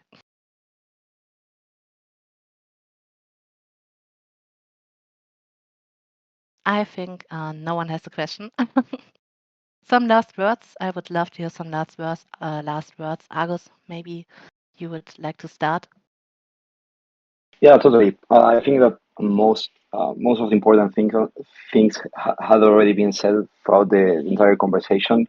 I'm so sorry I have to leave. In 2 minutes I have a hard stop, and well, probably I would have spent much more time discussing and trying to answer all the questions.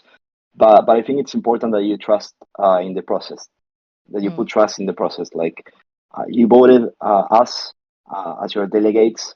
We are putting together this new structure, and we will try to make the best so that the central land can thrive. Uh, there are different opinions. We have different opinions in our council. We have different experiences. We complement each other, and everyone here is trying to do their best to have a better Decentraland and to have a better metaverse. So if you have any suggestions, if you have anything that you want to tell us, please don't be shy. DM us. We are working towards some of the goals that will be published over the next few days. And yeah, hopefully we can have a better, version of the DAO that can help us go to a better place in the project in general.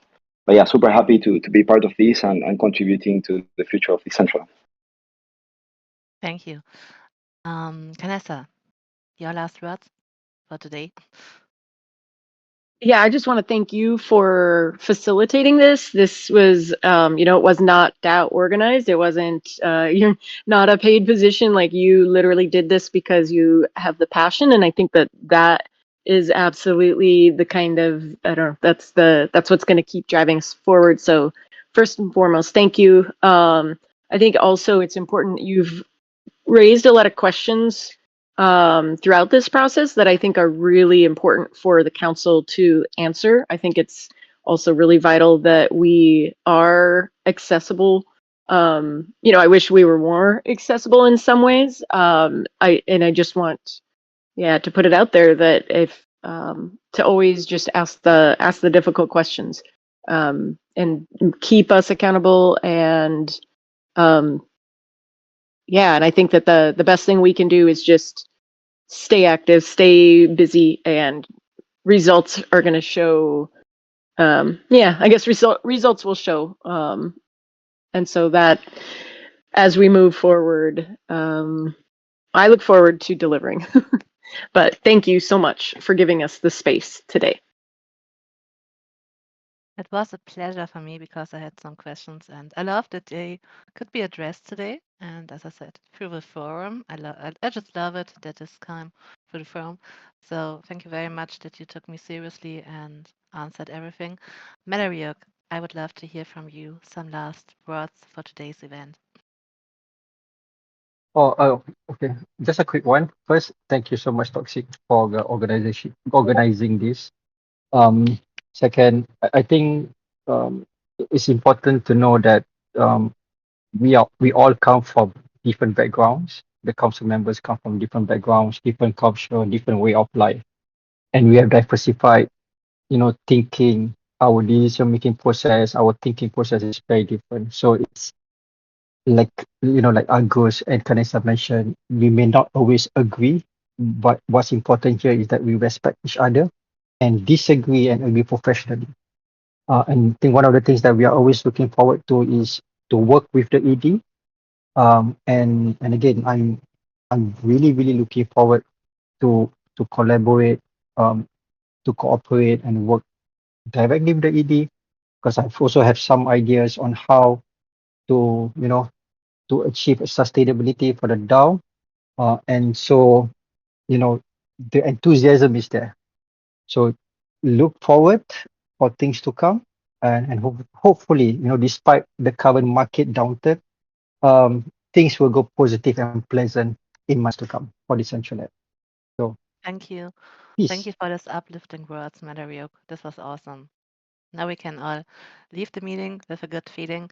I myself would really like to thank Risk for putting the screen up and everything. I know it was a little bit buggy the last few days, so Risk, thank you so much that you made it possible.